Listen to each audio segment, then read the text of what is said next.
Bonjour à tous, frères et sœurs, que Dieu vous bénisse grandement. Gloire au Seigneur, gloire au Seigneur. Béni soit notre Dieu, gloire à toi Seigneur. Merci Seigneur, alléluia. Nous te glorifions et nous te louons parce que nous souhaitions ce moment depuis 3 ans. Le Seigneur avait annoncé cette grande bénédiction. Mais non seulement pour l'Église en soi en Islande, mais il l'avait annoncé pour cette nation.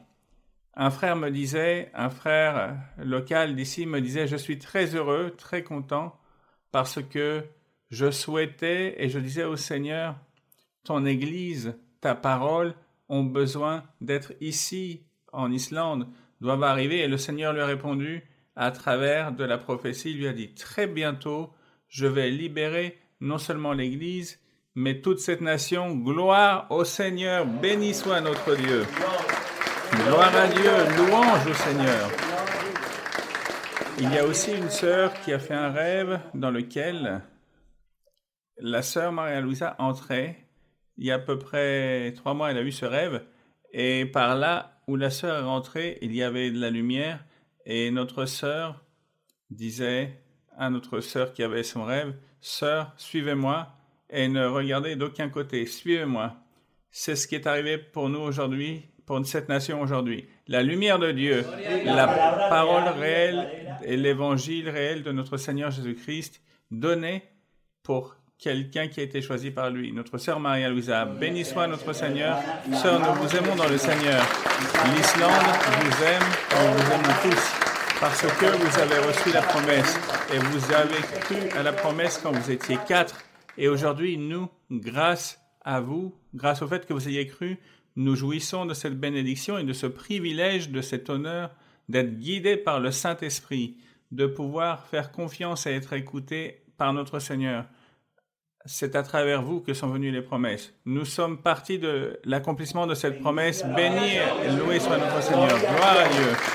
Gloire à notre Seigneur. Aujourd'hui, c'est une fête, c'est une joie et c'est une liberté, une allégresse. Pour cela, frères et sœurs, je vous laisse en compagnie de notre frère John Mauricio Londonio, superviseur de l'Église ici en Islande. Que Dieu vous bénisse tous. Chers frères et sœurs, bonjour à tous, que Dieu vous bénisse. Nous sommes, frères et sœurs, tous très contents. À nouveau, sœur Maria-Louisa, soyez la bienvenue, vous et votre famille. Nous allons prier et présenter devant notre Seigneur ce merveilleux moment. Nous allons ouvrir notre cœur pour que Dieu entre dans chacun d'entre nous et qu'il nous libère. Comme notre frère Andrés disait il y a un moment, pour que le feu de Dieu vienne et nous purifie de l'intérieur. Nous allons prier. Seigneur Dieu de la gloire, Dieu béni, Dieu puissant, Seigneur, nous voici devant toi avec tout notre amour et avec tout notre engagement, tout notre bonheur, toute notre joie.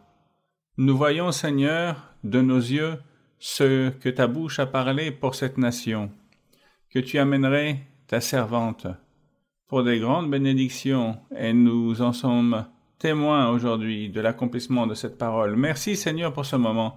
Nous venons avec l'âme ouverte et disposée à apprendre, à recevoir ton enseignement, à être instruits par ta parole, parce que dans ta parole, il y a joie, paix, bonheur, et il y a vie éternelle. Merci Seigneur pour tout ce que tu nous donnes, Seigneur, et pour cette merveilleuse et grande opportunité d'être rassemblés en ton nom. Et d'autant plus en compagnie présentielle de ta servante. Reste en nous, Seigneur, et avec nous. Tout cela, nous te le supplions au nom de notre Seigneur Jésus-Christ. Louange au Seigneur. Vous pouvez vous asseoir, frères et sœurs, s'il vous plaît.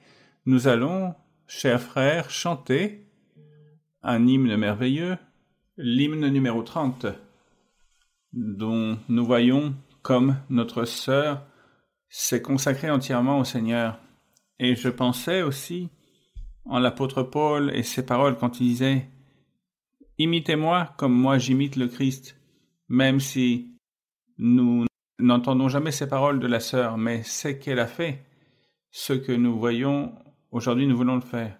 Dieu vous a laissé, sœur, en tant qu'exemple vivant que l'on peut accomplir et obtenir la perfection et l'intégrité.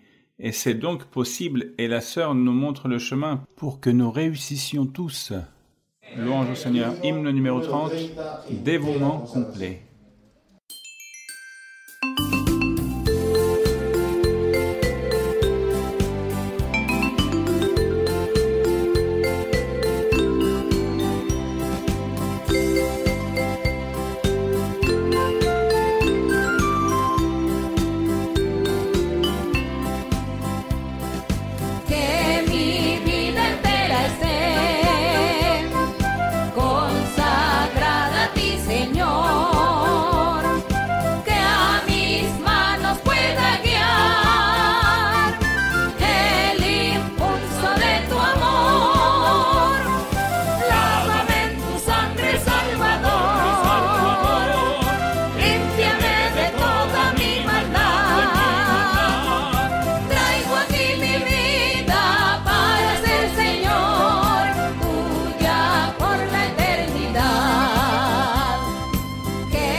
Alléluia, alléluia, louange, comme il est grand notre Seigneur.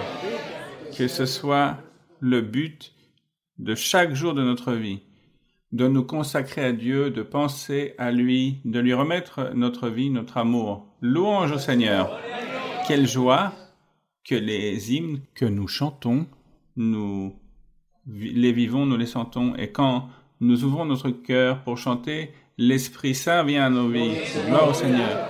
Nous nous levons, frères et sœurs, nous allons chanter le cantique numéro 11 avec beaucoup de joie, ce cantique merveilleux pour notre Seigneur, parce que qui veut plus de Christ? Voici comme il faut chanter, en sentant avec l'âme que les lèvres, que les bras, ce ne soit qu'une extension de l'âme et du cœur, que vraiment nous le manifestions pour que, de la même manière, le Seigneur entre, il reste et Nous allons chanter pour lui démontrer au Seigneur que nous voulons être avec lui. Nous allons faire avec tout notre cœur. Cantique numéro 11, « J'aimerais plus de Christ ».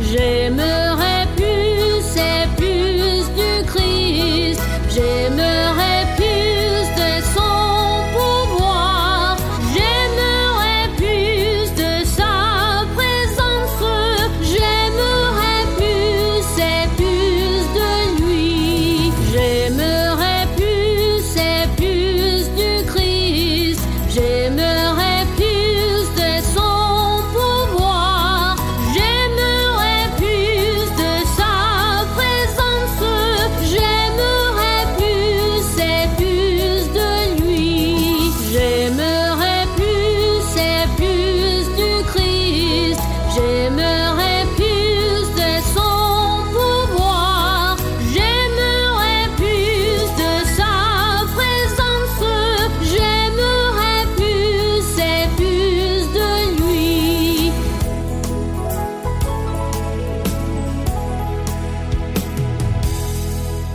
Alléluia, louange à notre Seigneur. Nous sommes très contents, frères et sœurs. Nous allons chanter aussi le cantique qui suit avant de laisser place à notre sœur, le numéro 147. Liberté, liberté. Ce qu'il y a de plus beau, ce que l'on peut recevoir dans la vie, c'est la libération qui vient de la part de Dieu. Et ici, aujourd'hui, nous avons tous le cœur disposé, nous avons la présence de Dieu parmi nous, nous avons notre bien-aimé leader spirituel parmi nous, et donc,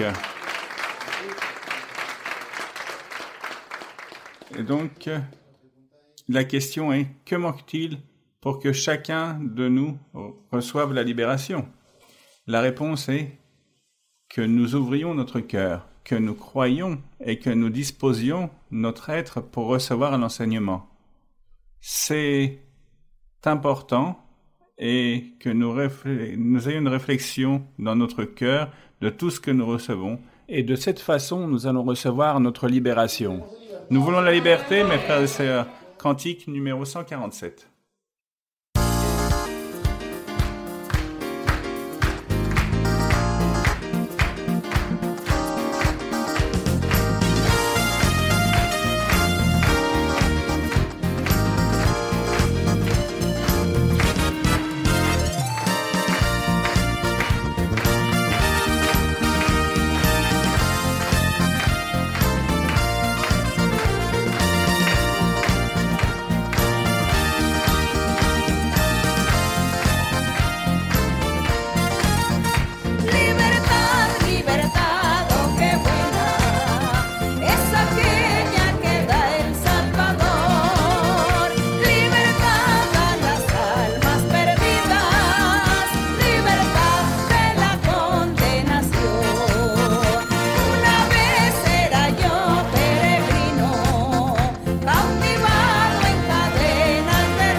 Seigneur.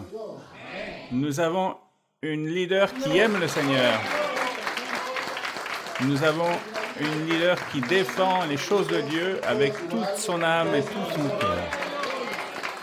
Et nous avons une leader qui prêche la vérité pure de l'Évangile. Gloire au Seigneur. Alors nous avons tout ce dont nous avons besoin dans la vie pour être immensément bénis et libérés. Ainsi, Sœur Maria-Louisa, bienvenue avec toute notre âme, avec tout notre cœur. Nous sommes tous attentifs, frères et sœurs, pour que nous recevions tous beaucoup de bénédictions. Que Dieu vous bénisse, mes très chers frères et très chères sœurs, enfants, adultes, toutes les personnes. Un salut rempli de tendresse pour chacun d'entre vous, des bénédictions pour vous tous. Amen. Et le Seigneur m'a parlé, il m'a dit tout à l'heure, qu'ici, dans ce pays, progressivement, l'Église allait s'accroître ainsi que sa parole allait s'étendre aux natifs, à toute personne native. Je sais qu'aujourd'hui, je pense qu'il n'y a pas de natifs. Ah, il y a des natifs ici? Vous pouvez lever vos mains? Bien, bienvenue. Et le Seigneur dit qu'il va vous bénir et qu'il va transformer les cœurs. Il va convertir les cœurs des natifs ici de ce pays et qu'il va faire connaître son chemin, sa parole, et qu'il va tous vous bénir. Car je sais qu'ici, la plupart qui sont ici présents viennent d'Amérique latine, de différents pays. Mais tous ces hispanophones sont dans le monde entier et Dieu va vous mettre à son service pour emporter la semence de Dieu, la parole de Dieu à tous les cœurs de toutes ces personnes, peu importe la langue, peu importe la race, la couleur. Toutes ces choses valent peu. Les coutumes aussi.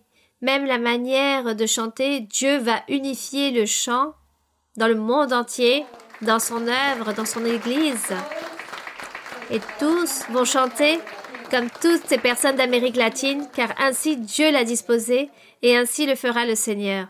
Bien, vous pouvez vous asseoir. Et en parlant au sujet des langues et de l'expansion de la parole du Seigneur, lorsque le Seigneur Jésus-Christ a parlé aux apôtres et leur a donné cet ordre d'aller dans le monde entier et prêcher l'Évangile, dans le monde entier, nous savons que dans la Bible, les apôtres se trouvaient juste dans une partie d'Afrique et d'Asie et dans certains lieux d'Europe. Ils n'ont pas pu aller, disons, plus loin. Disons que cet ordre ne s'est pas accompli dans le monde. Dans sa totalité, Dieu disait que dans le monde entier allait être prêchée sa parole, et non seulement les apôtres, mais aussi la postérité, dans les jours suivants, les générations futures allaient réaliser cela. Au jour d'aujourd'hui, nous considérons que nous sommes ces générations futures depuis l'époque des apôtres, car le Seigneur s'est inquiété pour les personnes du monde qui marchaient sans Dieu. Et avant de continuer, je vais vous raconter un jour, une sœur, il y a beaucoup d'années, il y a à peu près 15 ans ou 20 ans de cela, une sœur eut un rêve. Et dans ce rêve, elle disait que je parlais dans diverses langues, dans des langues du monde entier, et que je prêchais dans toutes ces langues. Et on se disait, cela ne peut pas être possible, cela n'est pas correct. Nous n'avons pas fait attention à ce rêve. Mais tant d'années sont passées, et aujourd'hui, nous avons l'intelligence artificielle, et avec cela, nous l'avons utilisée pour pouvoir avoir des études bibliques dans diverses langues, les questions et réponses aussi dans la langue de chaque pays. Peut-être ce n'est pas aussi parfait, disons, lorsqu'une personne parle directement, mais cela est compréhensible et les personnes comprennent le message. Nous rendons grâce au Seigneur. Donc Dieu avait depuis ce temps, lorsque le Seigneur a dit aux apôtres d'aller dans le monde entier de prêcher, le Seigneur savait que cela était possible, de voyager ou que toutes les personnes puissent avoir l'opportunité d'écouter le véritable évangile, la véritable parole de Dieu. Le Seigneur savait cela. C'est pourquoi il l'a dit, et réellement encore aujourd'hui, même après que 2000 ans sont passés, nous pouvons voir toutes ces promesses, ces ordres accomplis de la part de notre Dieu. Donc, nous rendons grâce au Seigneur pour toutes ces choses. Aussi, mes frères et sœurs, j'étais en train de vous dire que le monde marchait sans Dieu. Et nous connaissons parfois par l'histoire qu'il existe beaucoup de religions, beaucoup de confessions, des milliers peut-être, ou des centaines de religions, car les personnes dans le monde, ou du moins certaines, dans les religions, essaient de trouver Dieu, de trouver une consolation, de trouver la paix. Il existe par exemple les religions chrétiennes, nous savons à ce sujet.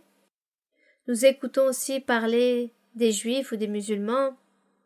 Disons, c'est ce qui est plus mis en évidence au sujet de certaines confessions ou religions, car par exemple, à l'intérieur des religions chrétiennes, il existe beaucoup de branches de confessions différentes, et c'est là où j'ai connu, dans une évangile évangélique pour la première fois, j'ai connu au sujet de Dieu. Je venais de la religion catholique. Lorsque j'ai connu pour la première fois la Bible, car j'ai entendu parler de la Bible, mais je ne l'avais jamais eue entre mes mains et je ne l'avais lue encore moins. Et lorsque pour la première fois j'ai commencé à lire la Bible, lorsque j'ai connu cette église évangélique, j'ai été complètement séduite par Dieu, j'ai aimé cela et j'ai continué, car j'ai dit j'aime cela. Et j'avais oublié que lorsque j'étais enfant, que j'avais à peu près 8 ans environ, j'ai eu un rêve avec le Seigneur Jésus-Christ que vous avez déjà entendu parler dans les témoignages et vous l'avez lu aussi dans le livre d'expérience. Et lorsque le Seigneur m'avait fait cet appel en me disant que je devais l'aider à sauver les âmes pour le royaume, le rêve fut tellement merveilleux. Cependant, dans la réalité, en tant qu'enfant de 8 ans, je n'arrivais pas à comprendre qu'est-ce que cela signifiait, mais j'ai gardé ce rêve, car il était si impressionnant, je le gardais toujours dans ma pensée, dans mon cœur. Et ensuite, lorsque je suis arrivée à un âge adolescent, où j'ai eu l'opportunité de connaître l'Église évangélique ainsi que la Bible, j'ai raconté cela à ma belle-mère, car ce fut la première personne que j'ai connue pour pouvoir me convertir. Disons, Dieu a permis que je me marie avec le frère Louis, qui était pasteur évangélique à ce moment-là. Donc je vois le plan de Dieu pour que les choses s'accomplissent de ce qu'il m'avait ordonné depuis mon enfance, que je travaille dans son église ou que je prêche ou que je lise la Bible, que le Seigneur allait me mettre à son service.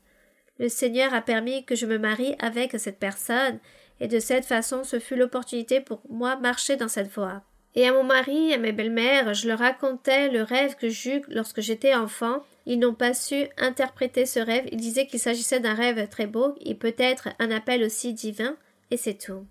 Mais je n'ai pas compris plus.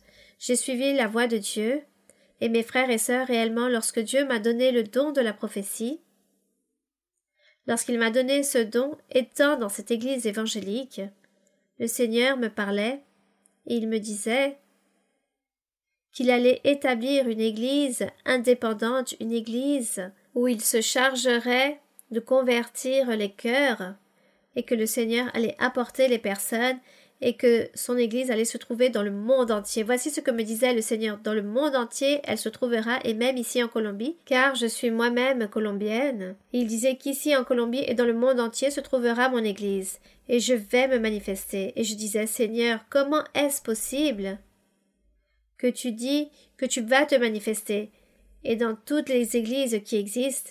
Et le Seigneur me disait, je ne me trouve pas dans toutes ces assemblées, je ne me manifeste pas là-bas, car ce sont des personnes matérialistes, et je n'arrivais pas à comprendre qu'est-ce que cela signifiait. Il disait, tous sont matérialistes, et personne ne me cherche avec un cœur sincère. Donc je ne me manifeste pas dans ces endroits. Et je disais, mais Seigneur, cela est impossible, le monde est très grand, et j'entends parler de beaucoup de confessions religieuses. Comment dis-tu que tu ne vas pas être là-bas? Et si tu n'es pas là-bas, pourquoi tu ne le donnes pas? Ce n'est pas leur faute, donne-leur. Et le Seigneur répondait, je ne leur donne rien, car peu leur importe de recevoir les choses spirituelles. Ce qui leur importe, ce sont les choses matérielles de la vie. Ils aiment vivre correctement, avoir une bonne commodité, recevoir tout, mais peu leur importe les choses spirituelles. Ils me cherchent juste de bouche, mais pas avec leur cœur. C'est pourquoi le Seigneur me disait, je ne le donne rien, car je donne à celui qui cherche et qui me demande. Voici ce qu'il me disait. Et je disais, Seigneur, je ne peux pas croire que dans le monde, tu ne sois pas dans une de ces églises. Je pense que dans un coin du monde, il doit exister un petit groupe de personnes qui ont un cœur sincère et qui te cherchent. Il me répondait, dans aucun lieu, il n'existe pas de groupe. Dans toutes ces églises, ces confessions, je ne me manifeste pas. Et je disais, Seigneur, je ne peux pas croire en cela. Et le Seigneur me disait, tu t'en rendras compte, avec tes propres yeux, tu l'écouteras et tu te rendras compte que cela est certain. Toi-même, tu comprendras que tout cela est vrai. Car pour moi, c'était illogique d'une certaine façon. Donc, je menais toute cette conversation avec le Seigneur lorsque je lui parlais comme si nous étions des amis, et il me répondait. J'osais même parfois lui poser certaines questions, mais je vous raconte que j'ai continué en ce que le Seigneur nous disait, en ce qu'il nous a enseigné. Il m'a enseigné beaucoup de choses. Le Seigneur m'a appris à imposer les mains, il m'a appris aussi à prophétiser de manière individuelle, il nous enseignait absolument tout. Donc j'attendais, je disais, Seigneur, mais je ne peux pas croire que nous sommes les seuls, je n'arrive pas à le croire. Et le Seigneur disait, cela sera ainsi et tu en seras convaincu par le temps. Les années sont passées, je peux dire même presque 70 ans sont passés, et je m'en suis rendu compte, car dans l'Église sont venues des personnes appartenant à diverses confessions ou religions. Beaucoup de personnes sont venues, elles ont écouté la prophétie, partent en disant « Dans ce lieu, Dieu se manifeste. Dans ce lieu, Dieu se trouve là. Dieu est avec vous. Car ici, Dieu se manifeste. Voici ce qu'ont dit tous les gens provenant de différentes religions, qu'elles soient païennes ou pas, de toutes ces religions remplies d'idolâtrie. Toutes les personnes qui ont eu l'opportunité d'écouter la prophétie disent cela. Dans notre Église, il n'y a rien de cela.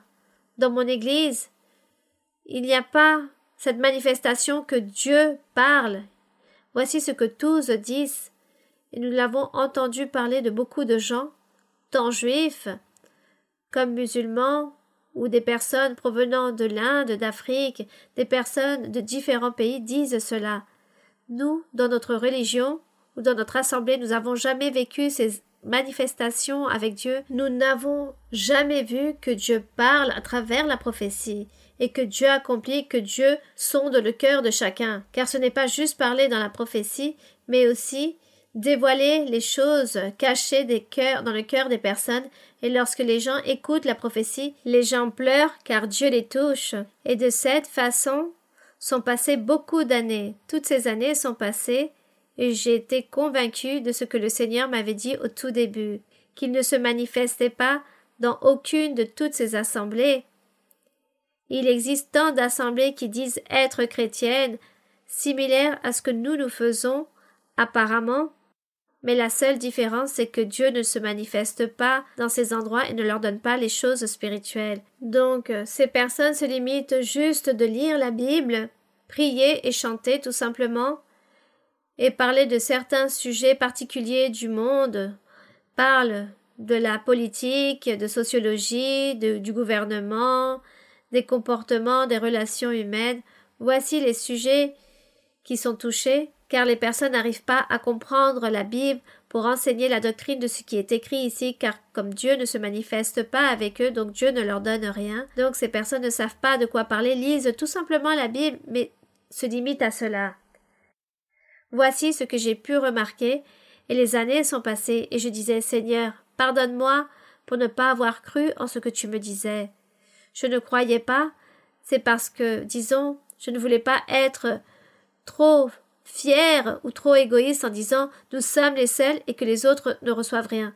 Je ne voulais pas penser ainsi, avoir ce sentiment peut-être de trop de fierté ou humilier ces autres assemblées, confessions ou religions en disant que Dieu n'existe pas et qu'il ne se manifeste pas. Je l'ai fait avec cette pensée tout simplement, avec cette pensée humaine, mais aujourd'hui je suis complètement convaincue depuis plusieurs années. Le Seigneur m'a convaincue grâce au témoignage des personnes que réellement Dieu ne donne pas ce qu'il est en train de nous donner aujourd'hui, il ne le donne dans aucune autre dénomination, religion, même si cette confession est chrétienne ou que la personne lit la Bible, Dieu ne donne pas carrément. Le cœur de la personne doit marcher avec Dieu. La personne doit être humble et accepter Dieu pour avoir Dieu dans son cœur. Que Dieu habite dans le cœur de la personne. Et la personne doit être humble et recevoir, accepter les choses de Dieu, chercher Dieu. Voici de ce qu'il y a de plus important. Et à partir de là, Dieu commence à demeurer dans chaque vie, dans chaque cœur. Il y a à peu près 13 ans que je suis venue. Je ne sais pas s'il y a une personne qui soit encore là. Des 13 ans qui sont passés. Ah oui, je suis très heureuse. Je suis très heureuse car je vois ces âmes, et cela allègre mon cœur. Car le Seigneur, toutes les choses de Dieu, il s'agit d'une semence, d'une graine qui se sème et pousse un petit arbre, et le Seigneur dit, la graine se sème, mais certaines graines, les oiseaux du ciel viennent la manger, et d'autres sont semées dans les épines, parmi les pierres, ou peut-être tombent dans ce volcan qui se trouve là, et ne peut grandir cette graine, mais nous parlons du cœur de la personne. Donc, les graines grandissent lorsque Dieu veut que puisse s'accroître, grandir, évoluer ce petit arbre et que Dieu veut le bénir. Mais aujourd'hui, je suis très heureuse car le Seigneur tout à l'heure m'a dit que dans cette église, il y aura des personnes appartenant de ce pays, donc il va les convertir. Donc je sais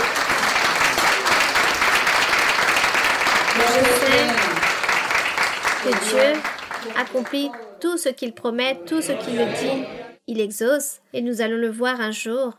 Et vous, mes très chers frères et très chères sœurs d'Amérique latine, car peut-être il y a des personnes qui viennent du Chili, d'Équateur, d'Amérique centrale, d'Argentine, ou même de d'autres pays d'Amérique latine. Je n'aime pas ceux de Colombie, mais aussi les personnes d'Afrique. Félicitations là-bas en Afrique. Dans beaucoup de lieux d'Afrique, maintenant, la parole du Seigneur est prêchée. Bienvenue à tous. Vous s'agit d'une âme pure. Félicitations. Vous êtes une âme pure pour Dieu. Donc, mes très chers frères et très chères sœurs, préparez-vous aussi avec les dons spirituels, avec votre cœur pour être au service de Dieu, car un jour, Dieu va vous emmener pour le reste du monde pour évangéliser. Vous devez donc laisser ici ces graines semées. Laisser les graines, la semence, et émigrer pour prêcher la parole de Dieu. Voici pourquoi Dieu veut que les gens aillent d'un endroit à un autre pour apporter la parole, et nous sommes ainsi.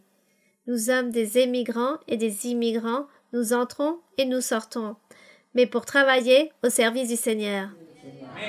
Donc, je suis très heureuse d'être ici parmi vous. Et aujourd'hui, nous allons donc nous réjouir de la lecture ici et de certaines questions et réponses, des questions que vous avez apportées. Et de cette façon, nous honorons notre Dieu. Le Seigneur disait, il faut réaliser des études bibliques. Et moi, depuis, j'ai commencé à réaliser les études bibliques. Et ces enseignements ont eu une grande réussite dans la vie spirituelle de tous. Que le Seigneur vous bénisse de nouveau. Nous allons donc maintenant commencer avec l'étude biblique d'aujourd'hui.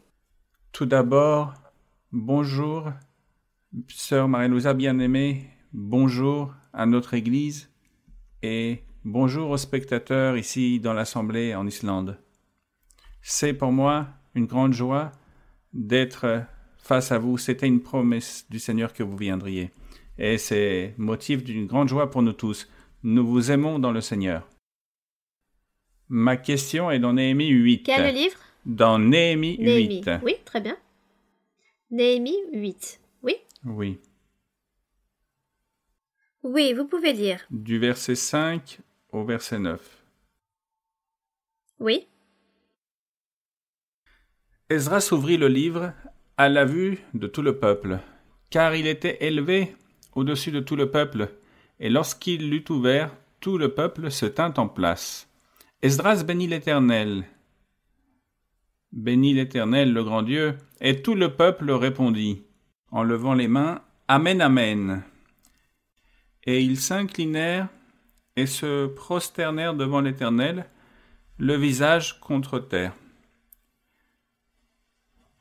Josué bannit Sherebia, Yamin, Akoub, Shabbetai, Odija, Maseja, Kelita, Azaria, Josarabad, Aman, Pélaja et les Lévites expliquaient la loi au peuple et chacun restait à sa place.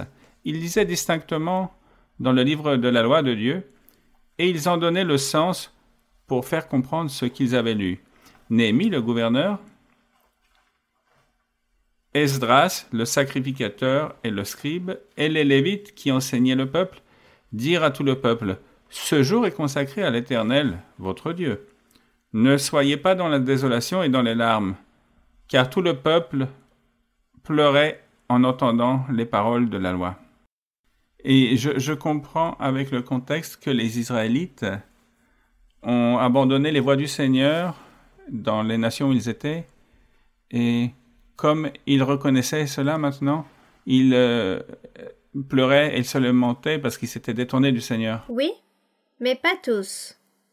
Ici, Néhémie, ce personnage, anciennement, pour toutes les personnes qui ont lu la Bible, rappelez-vous que le Seigneur avait envoyé tous ses prophètes pour parler au peuple d'Israël qu'il allait les châtier car ils s'étaient éloignés de Dieu. Alors Dieu allait envoyer le roi de Babylone, le roi Nebuchadnezzar, roi de Babylone, pour venir avec toute son armée et donner la mort à beaucoup d'Israélites pour détruire la ville de Jérusalem, le temple que Salomon avait bâti, ainsi que toutes les maisons royales, tout le royaume a été incendié. Je ne sais pas si vous avez lu l'histoire. Et l'histoire raconte qu'ils ont emporté certaines personnes à Babylone, un restant du peuple des réchappés dont Dieu avait permis de les emmener là-bas captifs, car il les avait gardés, et le restant du peuple est mort.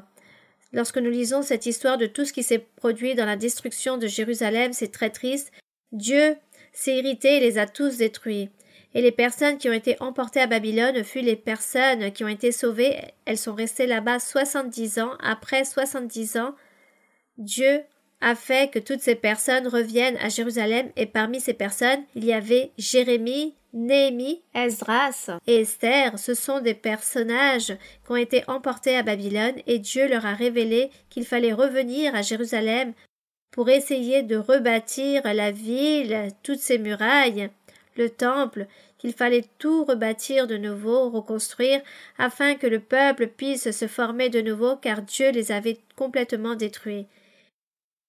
Et c'est lorsque Néhémie trouve le livre de la loi, une fois qu'ils avaient vécu là-bas 70 ans à Babylone sans Dieu, sans réaliser aucune prosternation, car ils n'avaient pas de temple, pas d'autel, au contraire là-bas à Babylone, il n'y avait que des idoles.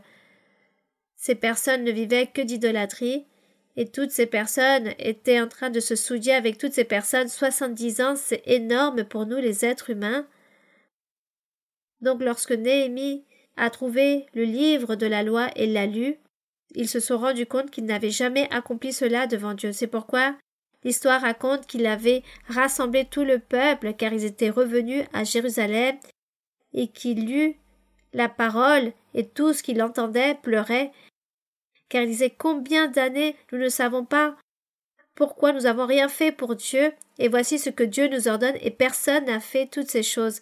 C'est pourquoi ils étaient tous émus, remplis d'angoisse, en train de demander pardon à Dieu, car il y avait comme cette rencontre de nouveau avec Dieu. Et c'est lorsque Néhémie apparaît, et Dieu commence à utiliser Néhémie, Esdras, Zarobabel, Josué, un sacrificateur Josué.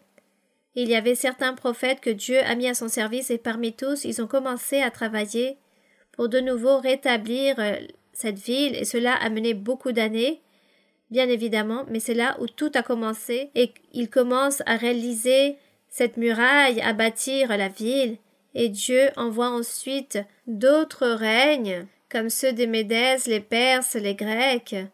Ensuite vient l'Empire romain, mais parmi toutes ces choses sont passées 430 années. Donc après que Néhémie s'est apparu là-bas à Jérusalem, lorsqu'ils ont réalisé tout ce travail, ils sont restés à peu près 20-40 ans en train de réaliser ce travail. C'est lorsque Dieu, de toute façon, rempli d'irritation contre le peuple d'Israël, avec toutes les personnes qui sont restées, Il envoya tous ses règnes pour les gouverner et pour les asservir. L'histoire nous raconte tout cela. Après les Médès, les Perses, sont venus les Grecs et ensuite les Romains. Lorsque le Seigneur Jésus-Christ s'est apparu pour prêcher l'Évangile, il y avait l'Empire romain qui gouvernait tout le monde, et c'est pourquoi le Seigneur Jésus a dû prêcher et se soumettre aussi au règlement de ce gouvernement. Ainsi est l'histoire pour que nous puissions comprendre et nous diriger dans le temps selon le contexte. C'est pourquoi ces personnes pleuraient, car voici ce qui s'est produit. Mais ensuite est venu le Seigneur Jésus, et disons, comme le Seigneur ne s'est plus manifesté avec le peuple d'Israël, Dieu ne leur a plus envoyé des prophètes, ni lui-même s'est manifesté, c'est lorsque le Seigneur Jésus-Christ s'est apparu, et tous étaient très heureux, car les gens ont dit « Dieu s'est rappelé de nous et il nous a envoyé un prophète ». Et les gens disaient que Jean-Baptiste était un prophète et que Jésus-Christ était un prophète qui avait été envoyé, mais le Seigneur leur avait déjà enseigné qu'il s'agissait du Fils de Dieu qui était venu pour sauver. Et c'est lorsque commence l'Évangile. Merci beaucoup. Bien. Cependant, je n'ai pas écouté votre question. Oui, j'aimerais poser une question.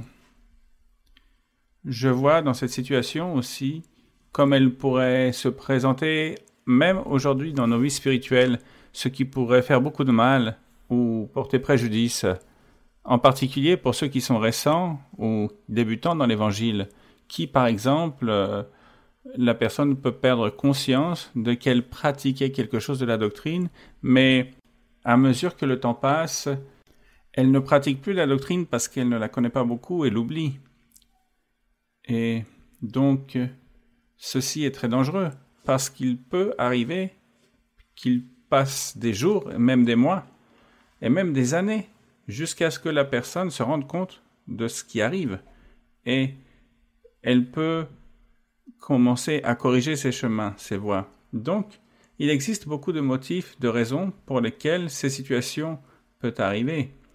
Un de ces motifs est que, par exemple, on l'enseigne dans l'Église et on répète le thème, on revoit le thème, mais simplement la personne ne reconnaît pas que le thème s'applique à sa vie et n'y prête pas attention. Ou par exemple, après l'avoir appris, elle l'apprend, mais n'y prête pas attention, ne se rend pas compte. Ou peut-être, il peut même arriver des cas où, pendant longtemps, où la personne n'y fait pas attention pendant longtemps, et on ne parle plus de ce thème dans l'assemblée pendant longtemps, et ce qui peut arriver que la personne ne pratique pas la doctrine ou l'évangile. Donc, sœur Maria-Louisa bien-aimée, j'aimerais vous poser la question suivante. Comment pouvons-nous éviter ces situations, ou comment pouvons-nous réussir à être conscients de ce qui arrive, et que ça soit plus tôt, pour que nous puissions nous rendre compte que avant nous pratiquions et que maintenant nous ne le faisons plus. Nous le faisions avant et maintenant nous ne le faisons plus au sujet de l'Évangile. Bien. Donc aujourd'hui, le Seigneur dans l'Évangile, il nous montre son chemin, il nous montre à travers des faits qu'il existe. Comment nous démontre-t-il qu'il existe? À travers de la prophétie des dons spirituels. Donc nous savons que Dieu existe. Donc Dieu commence à nous enseigner. Nous avons ici la Bible, qui est le Nouveau Testament où se trouve l'Évangile, et là nous apprenons beaucoup de choses, de comment nous comporter, des règles, de ce que nous devons faire, comment nous devons disposer notre cœur, avoir un cœur rempli d'humilité, de simplicité pour recevoir les choses de Dieu, aimer Dieu et vouloir lui plaire et toujours le suivre. Voici, c'est notre devoir. Mais non tous ont cette capacité, car il y a des personnes qui peut-être comprennent et d'autres non. Il y a des personnes avec un cœur humble et simple et affermi pour Dieu, mais d'autres sont obstinés, rebelles et veulent continuer à vivre leur vie de rébellion, donc durent un temps dans l'assemblée et ensuite ces personnes s'en vont, car les personnes veulent faire l'iniquité, veulent se satisfaire eux-mêmes, se faire plaisir eux-mêmes dans la méchanceté, donc s'en vont.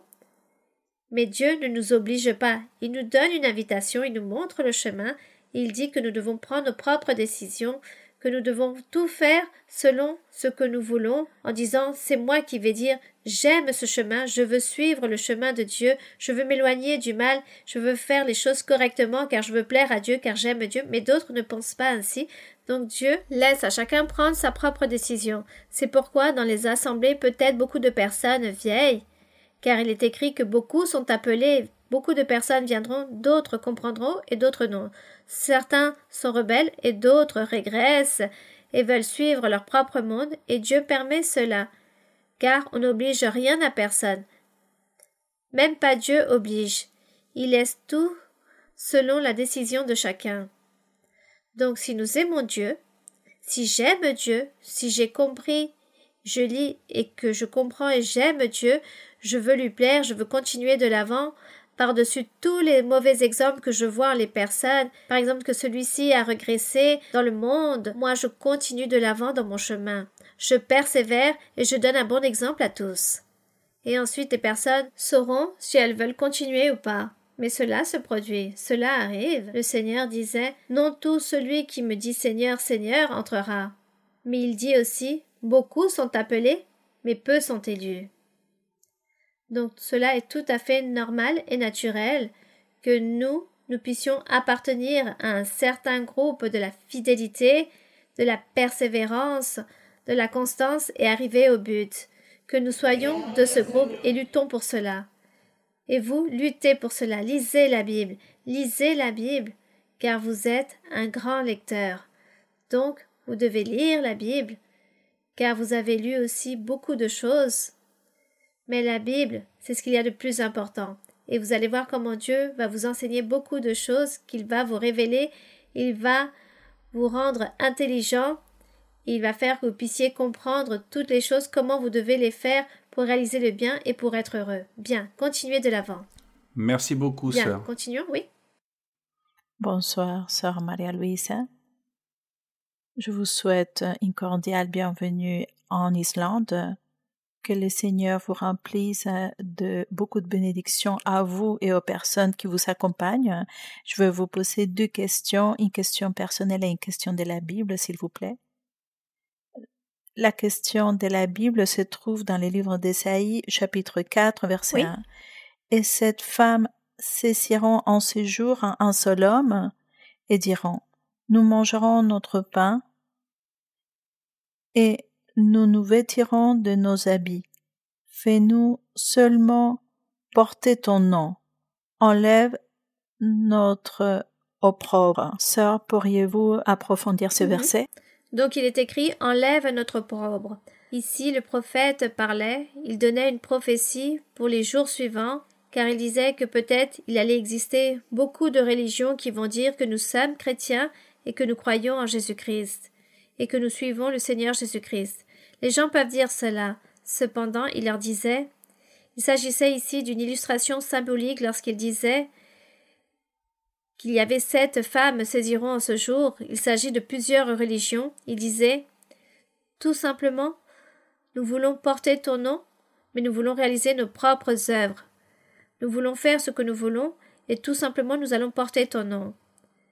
Donc cela s'est aussi produit car réellement il existe beaucoup de religions chrétiennes, des confessions chrétiennes qui disent « je lis la Bible, je chante, je crois en Jésus-Christ » et tout simplement.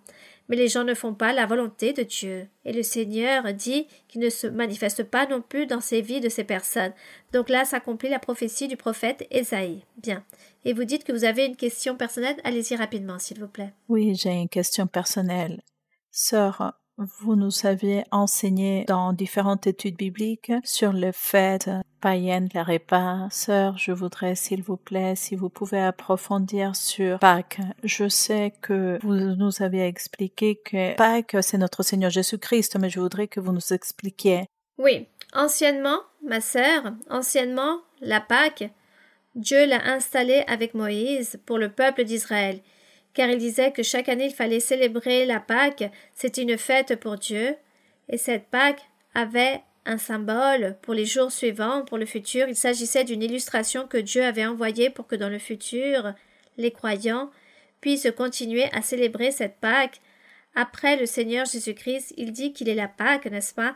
Jésus-Christ est cette Pâque, Et nous, en croyant en lui, en suivant la voie du Seigneur, la voie de l'Évangile, en accomplissant les commandements du Seigneur, nous sommes en train de célébrer la Pâque non seulement une fois par an, mais tous les jours de notre vie, dans notre cœur. Nous sommes en train d'avoir cette communion avec le Seigneur, en célébrant cette Pâque qui est prier, aimer Dieu, louer Dieu, et être confiant en lui. Ainsi est la Pâque, et méditer en lui. Donc, nous réalisons plus cette Pâque des Israélites. Aujourd'hui, par exemple, le peuple juif la réalise, mais ce n'était pas pour tous, car cette Pâque était Jésus-Christ. Si parmi eux, un jour, ils se convertissent à Jésus-Christ, ils devront aussi cesser de célébrer cette Pâque, car notre Pâque, c'est Jésus-Christ. Bien. Je voudrais, s'il vous plaît, que vous nous expliquiez sur un repas précis qui est très commercialisé dans les magasins à cette époque-là, c'est l'œuf de Pâques. Pourriez-vous, s'il vous plaît, approfondir cette thématique? Ne nous inquiétons pas pour cela, que cela nous ne le portons pas dans notre cœur. Et ce que les personnes vendent, eh bien, s'il n'y a rien de plus de quoi manger, il n'y a que cela, eh bien, nous devons manger de cela. Mais s'il y a un autre produit pour manger un autre aliment, alors on mange cette nourriture. Si quelqu'un vient et m'apporte un plat de nourriture, je le reçois par politesse. Cela n'a rien à voir, car vous n'êtes pas en train de célébrer une certaine fête, vous gardez dans votre cœur la doctrine et vous savez que tout cela est passé, qu'il s'agit de simples traditions des personnes. Et comme il s'agit de traditions, alors peu vous importe, vous n'offensez personne, soyez bien élevés, recevez, mangez, et si vous pouvez éviter de vous trouver dans certaines réunions, vous évitez cela. Mais nous n'allons pas non plus être ni ici ni là-bas, ou aller aux extrêmes, ou être trop fanatiques, ni être trop tolérant aussi avec les personnes, que par exemple je vais commencer à dépenser de l'argent pour célébrer cette nourriture, cette fête. Je ne le fais pas car j'ai déjà la connaissance. Mais si quelqu'un m'offre quelque chose, un repas, une nourriture, je vais manger. C'est tout. Que Dieu vous bénisse. Bien. Je vous souhaite un bon après-midi. Oui, continuez. Bien-aimée sœur Maria-Louisa, chers frères, chères sœurs, bonsoir à tous, que Dieu vous bénisse. Recevez, sœur, un cordial salut de la part de mon épouse, mes filles et de toute l'assemblée qui sont là, qui comptions les jours pour le jour de votre venue, cette grande bénédiction. Sœur, je me sens joyeux, rempli de joie, je sens un feu depuis la tête jusqu'à mes pieds. Merci, sœur, d'être venue ici à cette Église d'Islande. Sœur, ma question est dans le livre des Corinthiens, dans le verset 11. Chapitre 11, versets 23, 24, 25. Selon ce que vous nous enseignez de lire la Bible. Donc, ma question... Quel épître des Corinthiens? Première épître aux Corinthiens, chapitre 11, oui. Les versets à partir du 23 et jusqu'au 29. Donc, on l'enseigne en le lisant. « Car j'ai reçu du Seigneur ce que je vous ai enseigné. C'est que le Seigneur Jésus, dans la nuit où il fut livré, prit du pain. Et après avoir rendu grâce, le rompit et dit, « Ceci est mon corps qui est rompu pour vous. Faites ceci en mémoire de moi. » De même, après avoir soupé, il prit la coupe et dit, « Cette coupe est la nouvelle alliance en mon sang. Faites ceci en mémoire de moi toutes les fois que vous en boirez. » Le 29, sœur. « Car celui qui mange et boit sans discerner le corps du Seigneur, mange et boit un jugement contre lui-même. » Sœur, en comprenant ceci de manière spirituelle, mais ceci a été l'apôtre Paul au début de l'Église qui exhortait les frères et sœurs parce qu'a priori il mangeait beaucoup et il buvait beaucoup parce qu'il ne faisait pas ce que le Seigneur avait ordonné. Maintenant, aujourd'hui, d'un point de vue spirituel, à quel moment avons-nous cette scène où nous mangeons le corps du Christ et à quel moment je peux manger pour jugement? Oui, aujourd'hui, dans l'Évangile, comme le Seigneur nous invite à accomplir les commandements, le Seigneur Jésus dit « Celui qui m'aime, qu'il garde mes commandements. » Si nous observons les commandements du Seigneur, qui est de cesser de faire le mal ou de pécher, nous sommes en train d'avoir cette communion constante avec le Seigneur. Donc, C'est comme cette vie sainte que nous devons mener avec Dieu. De manière indigne, c'est lorsque les personnes le faisaient physiquement, c'est-à-dire boire du vin physiquement et manger un morceau de pain sans le vin, mais les personnes à côté en train de vivre le péché. Donc tous les croyants passaient pour prendre la Sainte Seine, car personne ne va dire « Ah, celui qui est indigne ne passe pas, celui ne pas faire les choses correctement ne réalise pas cet acte. » Mais les gens y allaient, car sinon ils disaient « Tous vont me regarder en disant et en pensant que je suis en train de réaliser le péché. » Donc tout cela est devenu comme un libertinage, comme un désordre. Donc, vaut mieux vivre une vie droite devant Dieu, faire la volonté du Seigneur, avoir cette communion avec Dieu, car Dieu le va démontrer à chaque croyant lorsque la personne a cette communion avec lui, aime Dieu. Cet exemple, ce témoignage va refléter dans l'appui de ce que Dieu peut donner à cette personne. Donc, il n'est pas nécessaire de faire cela physiquement, car ce n'est pas aux autres que nous allons démontrer si nous marchons correctement ou pas, c'est à Dieu. Donc, vaut mieux vivre avec le Seigneur en communion constamment avec lui tous les jours de notre vie. Il s'agit d'une constance, être en communion avec Dieu, et nous savons que nous avons accepté que nous croyons en le Seigneur Jésus-Christ qui est Dieu, le Fils de Dieu, il est le Sauveur. Tout cela est suffisant, et peu m'importe d'aller prendre un morceau de pain ou boire un peu de vin, car je suis en train de démontrer au Seigneur d'une autre façon ma conversion envers lui. Car si cela ne se fait pas ainsi, cela devient comme une tradition, comme une coutume, comme ce que la sœur parlait au sujet de la Pâque, que les gens ont fait cela comme s'il s'agissait d'une fête païenne et que tout le monde doit manger ce jour-là de cette façon et ainsi de suite chaque année. Non, ce n'est pas de cette façon que nous allons démontrer à Dieu notre sainteté ou notre conversion, mais de notre cœur, que Dieu connaît notre cœur, notre vie, et c'est ce qu'il y a de plus important. Donc, ceci, anciennement, le Seigneur leur disait cela, car c'était très difficile pour les Juifs de croire en Jésus-Christ. C'est pourquoi le Seigneur, d'une certaine façon, leur a laissé ce devoir à ces personnes en disant « Réalisez cette sainte scène et reconnaissez que je suis le Fils de Dieu, que je suis le chemin. Vous, autant que Juifs, vous devez l'accepter, car c'était très difficile pour eux. Pour nous, aujourd'hui, cela n'est pas difficile de croire ou d'accepter en le Seigneur, car Dieu nous a démontré de son existence, et comme nous savons que Dieu existe, alors nous croyons en ses écrits. Car ce qui est écrit ici, nous l'avons vécu à travers des expériences spirituelles, donc nous n'avons plus aucun doute. Cependant, il n'est plus nécessaire de réaliser des choses physiques et matérielles pour démontrer à Dieu ces choses, et juste avec notre vie, nous démontrons au Seigneur cette vie que nous voulons mener pour lui. Bien. Oui. Très bien. Oui. Un autre frère? Oui. Ah. Bonsoir, sœur Maria-Louise. Que Dieu vous bénisse. Un cordial salut de tous les frères et sœurs de Guinée équatoriale. Ma question est personnelle car il s'agit des habitudes que notre pays vit. Plusieurs habitudes que nous avons, ce sont des habitudes de l'Antiquité et nous les vivons actuellement. Ma question est basée, je vous voudrais lire parce que nous voyons dans le livre de la Genèse, chapitre 2, versets 22, 23 et 24, que Dieu a pris une des côtes d'Adam et l'Éternel a fait une femme. Et Adam a prophétisé, voici cette fois celle qui est l'os de mes os et chair de ma chair, on l'appellera femme. Et Dieu a dit, c'est pourquoi l'homme quittera son père et sa mère et s'achètera sa femme et ils deviendront une seule chair. Et dans le premier livre des Corinthiens, chapitre 7. Oui, ma sœur. Mais que voulez-vous savoir par rapport aux coutumes que vous réalisez dans votre pays?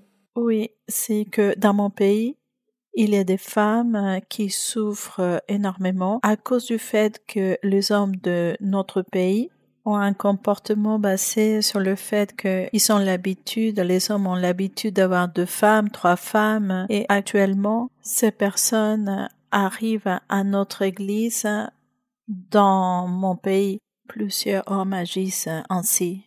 Et comment ça fait longtemps qu'on est à l'église, les gens me posent des questions. Je me pose une question, sœur. quelle est la recommandation pour ces hommes-là et pour ces femmes-là? Car nous savons dans l'Évangile que notre Seigneur dit que l'homme doit avoir une seule femme. Et comment nous pouvons enseigner à ces personnes qui ont ces habitudes qui datent de plus de 2000 ans? Merci. Bien. Donc ne vous inquiétez pas, car c'est Dieu qui se chargera d'enseigner à la personne. Non seulement de lui enseigner, mais aussi de transformer la personne et ôte cette coutume à cette personne. Dieu transforme. Qu'est-ce que la transformation de l'être lorsque nous venons pour la première fois? Dieu transforme la personne. Si la personne était remplie de vices, par exemple, celui de fumer la cigarette, Dieu lui ôte cette envie, ou celui de s'enivrer à tout instant, Dieu lui ôte cela. Si cette personne avait l'envie de toujours avoir plusieurs femmes, Dieu enseigne à cette personne et ôte cela. C'est Dieu qui transforme la personne. Donc si la personne me demande, je dirais, bon, dans l'Ancien Testament, oui, cela était permis, était autorisé que l'homme ait plusieurs femmes pour peupler la terre. Mais lorsque la terre fut complètement peuplée, vient l'évangile du Seigneur Jésus, et le Seigneur ou le Saint-Esprit, l'Esprit de Dieu nous enseigne que l'homme ne doit avoir qu'une seule femme, car il n'y a plus besoin de peupler la terre. Au contraire, nous avons besoin qu'il n'y ait pas tant de naissances, car sinon ces personnes ne vont plus entrer dans le globe terrestre.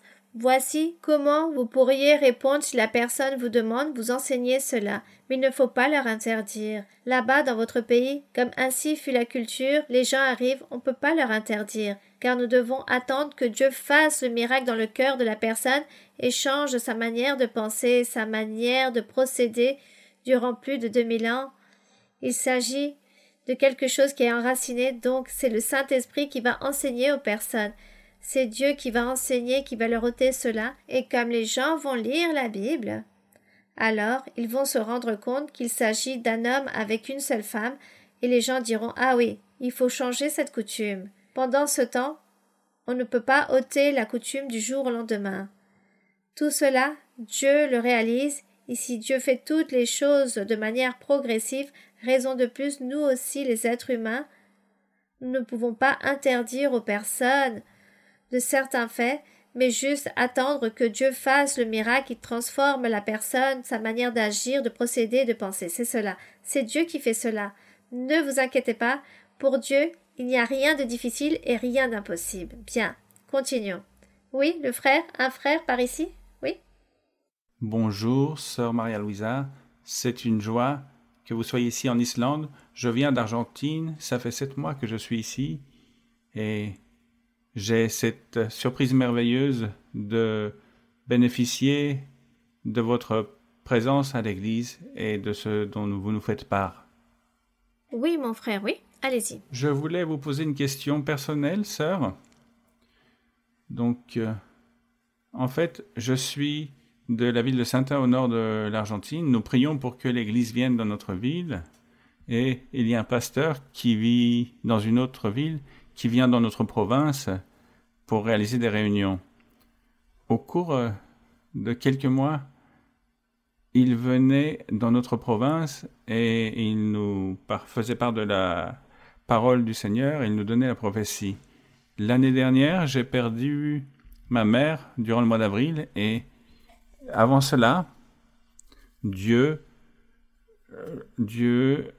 a parlé à ma mère à travers la prophétie, des très belles prophéties. Elle était diabétique, elle perdait un peu la vue, et des prophéties très belles, disons,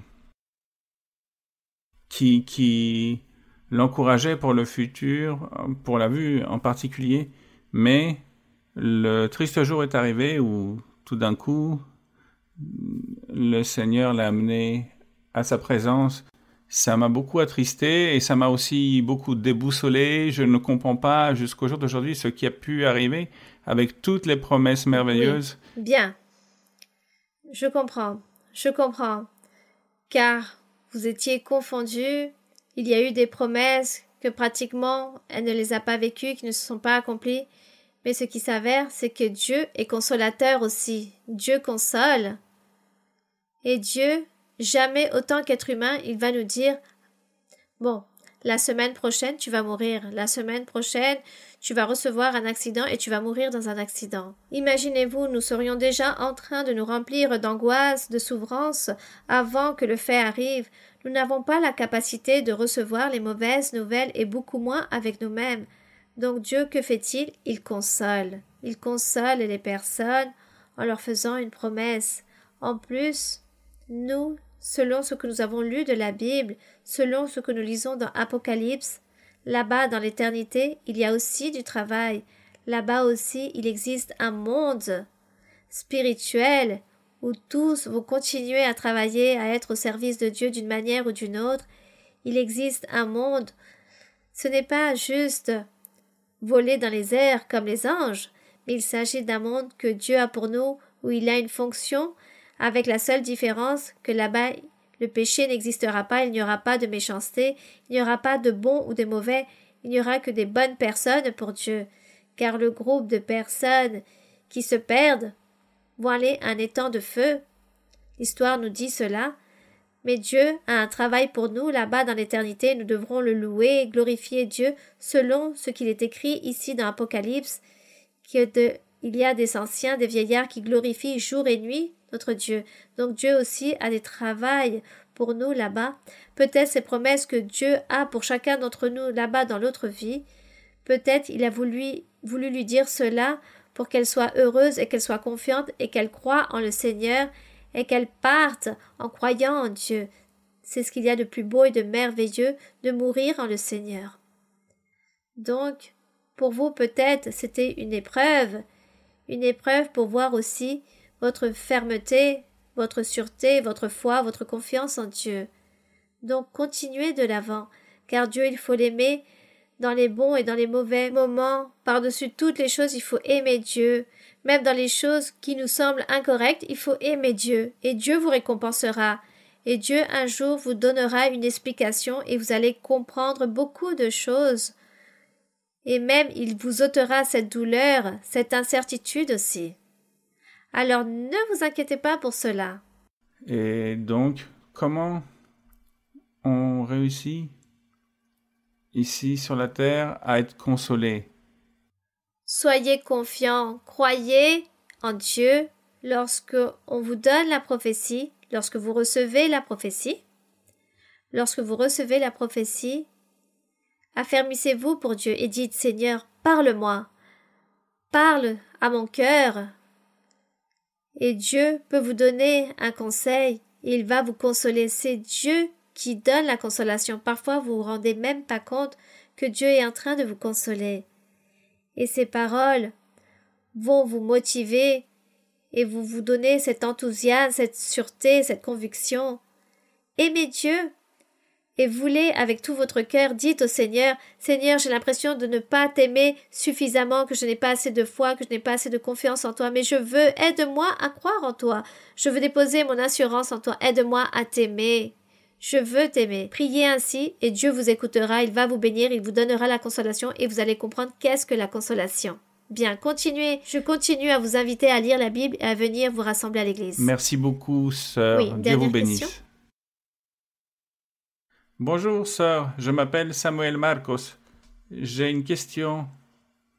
Plus qu'une question, c'est sur la partie prophétique de la Bible, sur la terre de Sion, parce que j'ai vu qu'en Islande, il y a presque toutes les caractéristiques, et même toutes les caractéristiques de la nouvelle Sion, là où sera la nouvelle Jérusalem. Parce que si vous voyez ici, nous pêchons, nous avons des troupeaux, nous avons de l'eau, nous avons du feu, nous avons une loi propre. Ici, ce qui représente notre culture, c'est le verbe, l'utiliser correctement. Et je vois qu'il y a beaucoup de choses, même si les personnes se sont un peu éloignées de Dieu aujourd'hui, c'était les premiers à avoir accepté la chrétienté en l'an 1000 en paix. Et je me demande si vous savez que si l'Islande a quelque chose à voir avec la terre de Sion. La terre de Sion, ici, il s'agit d'un lieu merveilleux, n'est-ce pas? Et nous lisons ici dans la Bible, dans Apocalypse, où Dieu décrit la ville de Jérusalem spirituelle qu'il a dans l'autre vie, dans l'éternité avec nous. Il s'agit d'une merveille, et pour que nous puissions comprendre cette beauté, cette nature, où nous sommes en train d'habiter sur notre planète Terre, nous admirons la beauté des paysages naturels, comment serait là-bas dans l'éternité? C'est pourquoi nous sommes en train de lutter pour arriver dans cette éternité avec Dieu et nous réjouir de choses merveilleuses, encore plus belles de ce qu'aujourd'hui nous pouvons contempler ou palper. La ville de Sion, il s'agit de l'église du Seigneur Jésus-Christ. Sion, il s'agit de quelque chose de spirituel, ce n'est pas physique. La ville de Sion ou la ville de Jérusalem, il s'agit de quelque chose de spirituel. Dieu créa au début une ville physique appelée Jérusalem qui se trouve là-bas en Israël physiquement. Mais tout cela représentait symboliquement cette Jérusalem spirituelle ou cette Sion, ce qui signifie la même chose, cette Sion spirituelle. Et la Bible raconte que Sion et Jérusalem qui est la même chose, il s'agit de l'église du Seigneur, les cœurs de personnes, hommes ou femmes qui se convertissent à Dieu dans le monde entier et qui aiment Dieu et qui veulent être avec Dieu. Il s'agit de cette ville de Sion ou de Jérusalem. Il s'agit des fils de Dieu. Nous serons cette Sion, cette ville de Sion ou la ville de Jérusalem. Et lorsque nous allons mourir avec Dieu, il nous emportera là-bas et qu'il nous présentera une ville où nous pourrons habiter, où nous pourrons en réjouir. Mais pour l'instant, nous sommes réellement ce symbolique ou cette métaphore. Nous sommes cette Sion spirituelle, donc cette Sion ou cette Jérusalem dont nomme ici Apocalypse ou le Nouveau Testament, cela n'est pas physique et ne se trouve dans aucun endroit de la terre, dans aucune planète. Il s'agit des cœurs, des serviteurs de Dieu, nous qui sommes guidés par l'Esprit de Dieu. C'est cela. Bien. Sœur, j'ai une question pour édifier l'Église. Dans l'Évangile selon Luc, chapitre 23, versets du 26 au 29, la thématique de la crucifixion et la mort de notre Seigneur Jésus-Christ est abordée. La croix, c'était un instrument qui était utilisé dans l'Antiquité afin de condamner les pires des criminels. J'observe que tant de personnes à l'Église que des personnes croyantes possèdent des objets sous forme de croix. Ma question est, sœur, que se passe-t-il avec ces personnes qui possèdent des symboles religieux tels que ceux-là? Est-ce que ces personnes ne sont pas agréables devant Dieu, même si peut-être ils ne croient pas en lui? Bon, ce n'est pas que cela. Ce n'est pas juste que cela déplaît à Dieu, mais il y a des personnes qui ont des croix et d'autres choses. Il existe tant de personnes qui aiment ou qui pratiquent même la sorcellerie. Il s'agit d'un grave péché devant Dieu et cependant, ces personnes portent des croix. Et les gens qui vont voir des personnes pour qu'on puisse leur prédire l'avenir, ces gens aussi portent des croix et peuvent tromper les personnes avec une Bible, car ils posent la Bible devant eux. Mais cela ne va pas nous sauver ou nous condamner. Ce ne sont pas des preuves pour savoir si ces personnes vont être condamnées ou pas. Cela ne nous appartient pas de juger toutes ces choses. Tout simplement, nous apprenons lorsque nous connaissons la voix de Dieu, lorsque nous lisons la Bible, nous commençons à comprendre que toutes ces coutumes, toutes ces traditions que le monde crée, il s'agit de choses qu'il faut abandonner, car nous devons croire en un Dieu en esprit et en vérité. Donc, non seulement on peut parler des croix que les personnes ont créées après le Seigneur Jésus-Christ, sont venues beaucoup de religions qui ont commencé à créer des croix parce que le Seigneur Jésus-Christ est mort sur la croix du Calvaire. Ensuite, il y eut la statue du Jésus-Christ, les statues des apôtres, les statues de la Vierge, de tous les saints et saintes, selon des personnages qui ont existé dans le monde, tous les idoles, toutes ces peintures, tous ces tableaux de tous ces êtres et les personnes en train de vénérer toutes ces choses en pensant qu'il s'agit de leur Dieu, sachant que nous avons découvert qu'il existe un Dieu en esprit, car Dieu est esprit. Et nous l'invoquons ainsi, nous le nommons ainsi, et regardez que Dieu nous parle à travers des dons spirituels, et aussi tout se fait en esprit. Dieu nous parle, il transforme notre cœur, il nous donne la joie, la paix, l'allégresse. Alors, quelle démonstration de plus nous pouvons recevoir de ce Dieu d'esprit? Donc le reste des choses ne sont pas valides. Si par exemple les croyants, les personnes qui viennent à l'église, viennent en portant des croix et d'autres choses, Nous pouvons leur dire, vous n'êtes pas convertis, vous menez tant d'années dans l'Église, et que faites-vous en portant cela? Ôtez cela, cela ne vous convient pas, il s'agit d'idolâtrie. C'est la seule chose que nous pourrons faire, mais si nous voyons les personnes du monde, les personnes de l'extérieur en portant leur croix, ne leur disons rien, car les gens marchent sans Dieu. Et si vous avez l'opportunité qu'un jour je puisse parler à l'une de ces personnes, je ne vais pas juger ces personnes parce qu'elles portent une croix, tout simplement, je vais dire, va à l'église où Dieu parle pour que Dieu te parle et t'enseigne. Et la personne ira à l'église, Dieu lui parlera, et Dieu transformera cette personne, et d'elle-même la personne ôtera la croix sans que personne ne lui dise. C'est cela. Donc ne nous inquiétons pas comment vivent les personnes de l'extérieur, car les gens vivent dans l'ignorance sans Dieu, toutes ces personnes qui vivent dans le monde et s'habillent comme ils veulent. Nous connaissons le Seigneur et nous connaissons nos devoirs, prier, donner un bon exemple, un bon témoignage, accomplir les commandements du Seigneur, recevoir les dons spirituels, et lorsque les personnes viennent, prier pour elles pour que Dieu les transforme et les change, leur donner la prophétie et donner des dons spirituels que Dieu nous donne, et de cette façon, les personnes changeront. Pourquoi allons-nous les juger si, à part de cette croix, ils peuvent porter beaucoup d'autres choses mauvaises, peuvent ôter leur croix, mais continuer à réaliser l'impudicité, des adultères, ou consulter des mauvais esprits, ou continuer à réaliser des choses mauvaises? Alors, à quoi bon sert d'ôter la croix et ne rien faire d'autre à côté? Le plus important, c'est de connaître Dieu et d'écouter que Dieu parle, se manifeste, que Dieu vit, qu'il existe. Voici de ce qu'il y a de plus important qu'il faut enseigner aux personnes, que Dieu existe. Donc, et comment existe-t-il? Comment pouvons-nous le démontrer? Allez dans mon église et vous allez voir par vous-même que Dieu existe. C'est la forme la plus facile J'ai pour une autre évangéliser. question. Bien. Merci. Oui, ma sœur? Dans le livre de Jérémie, chapitre 17, verset 9. Oui, lisez ma Le sœur. cœur est tortueux par-dessus tout, et il est méchant. Qui peut le connaître? Aussi, lisons le livre d'expérience dans la page 17, il est écrit ainsi. Le Seigneur parfois lui permet qu'elle lui pose des questions, mais il ne lui répond pas pour qu'elle agisse et il met à l'épreuve la connaissance qu'il lui a donnée. Nous savons que Dieu nous parle à travers la prophétie, des visions et des rêves. Comment pouvons-nous savoir si nos décisions sont-elles correctes et sont-elles acceptées par Dieu? Dieu nous laisse agir par le libre arbitre, mais souvent nous avons la crainte d'agir et après mériter des punitions et ne pas recevoir le soutien ni le soutien de notre Père. Moi, personnellement, je dois prendre une décision très importante dans ma vie. Je médite, je l'analyse, mais néanmoins, j'attends une révélation de notre Seigneur parce que véritablement, je souhaite être agréable devant lui et mériter son soutien. Merci beaucoup, Sœur Maria-Louise, pour votre réponse. Bien.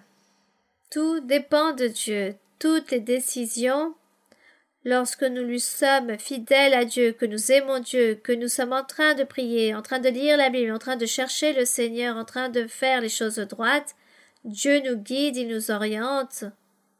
Dieu nous donne un rêve ou nous parle à travers la prophétie. De toute façon, il nous donnera la réponse.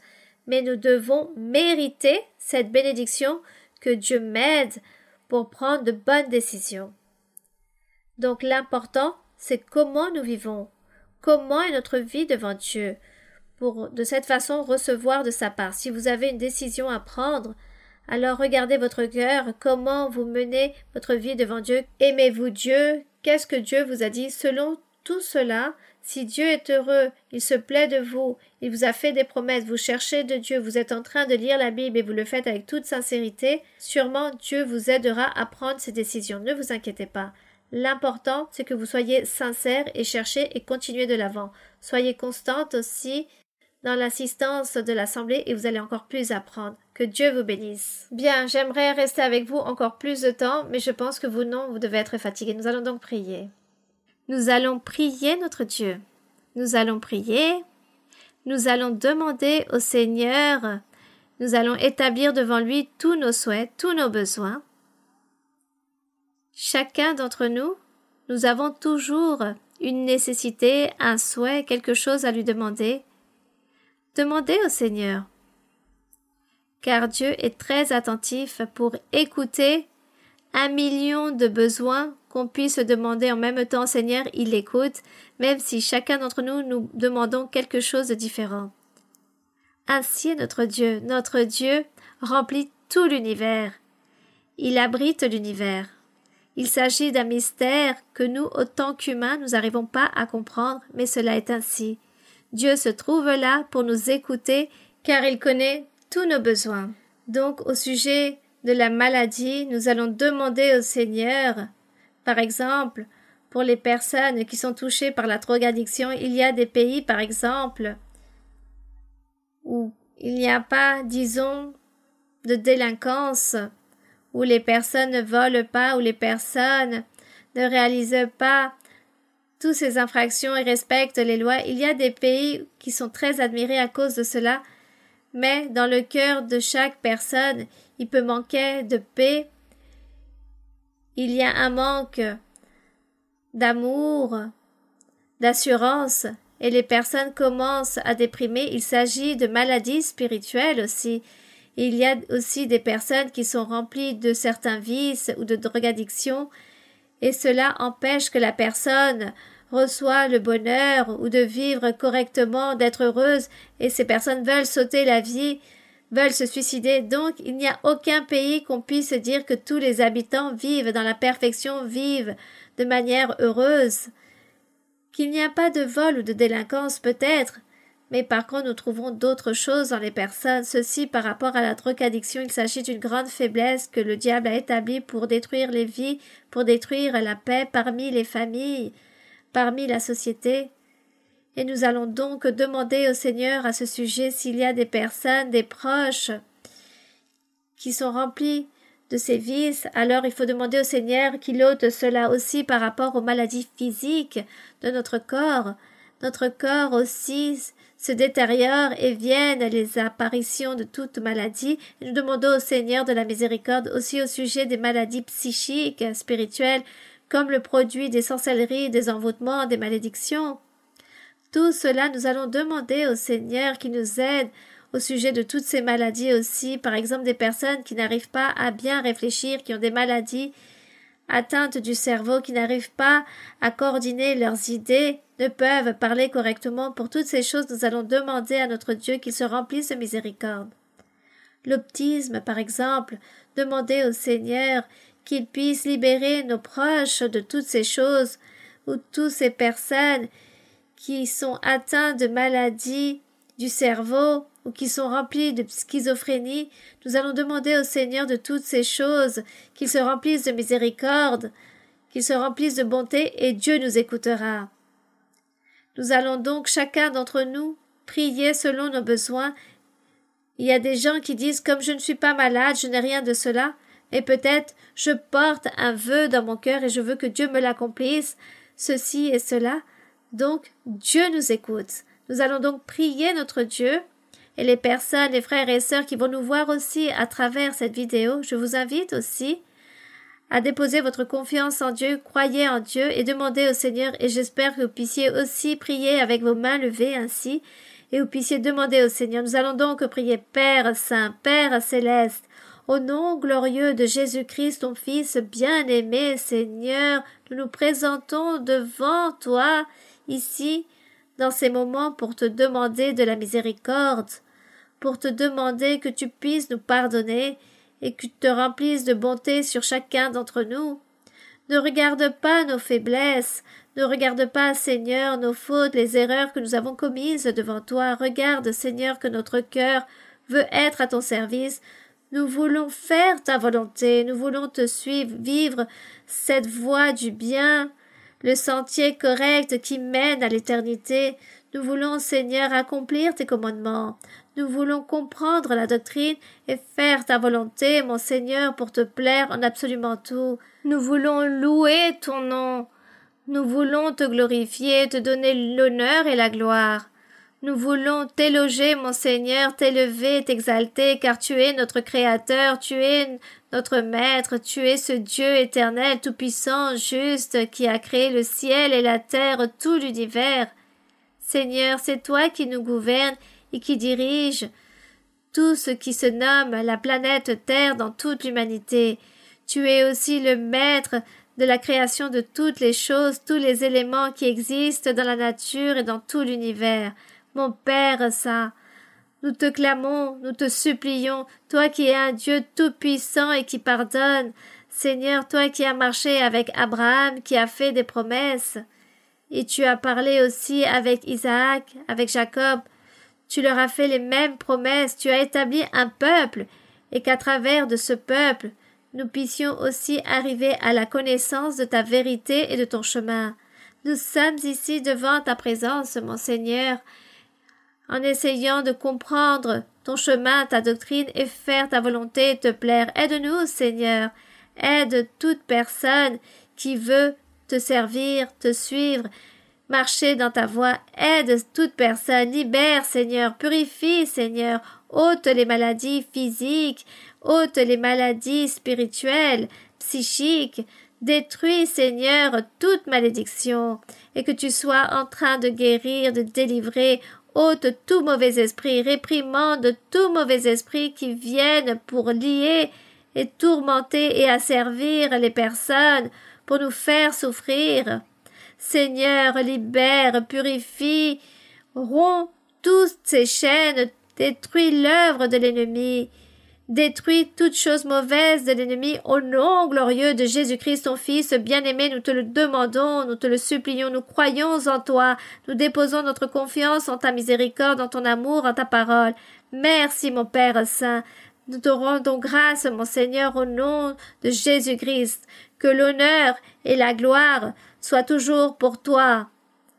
Seigneur, bénis cette nation, ici.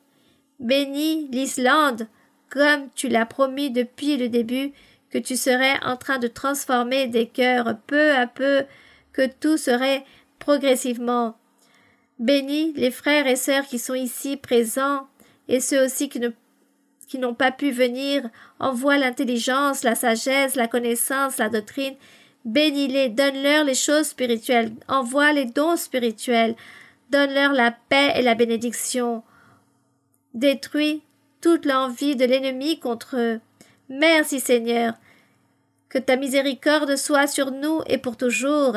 Nous te louons, mon Seigneur, et nous te rendons grâce. Gloire au Père, gloire au Fils et gloire au Saint-Esprit. Merci, mon Seigneur. Merci, Dieu éternel. Te vengo a decir, oh mi Salvador, que yo te amo a ti, que yo te amo a ti, con el corazón. Te vengo a decir toda la verdad. Yo te amo, Señor, te quiero, Señor, con el corazón. Yo quiero cantar de gozo y de paz. Yo quiero llorar de felicidad. Te vengo a decir toda la verdad. Yo te amo, Señor, te quiero, Señor, con el corazón. Que l'honneur et la gloire soient pour notre Dieu. Merci beaucoup, mes très chers frères et très chères sœurs. Merci. Je vous remercie tous, ainsi que toutes les personnes qui nous voient à travers cette vidéo. Que Dieu vous bénisse.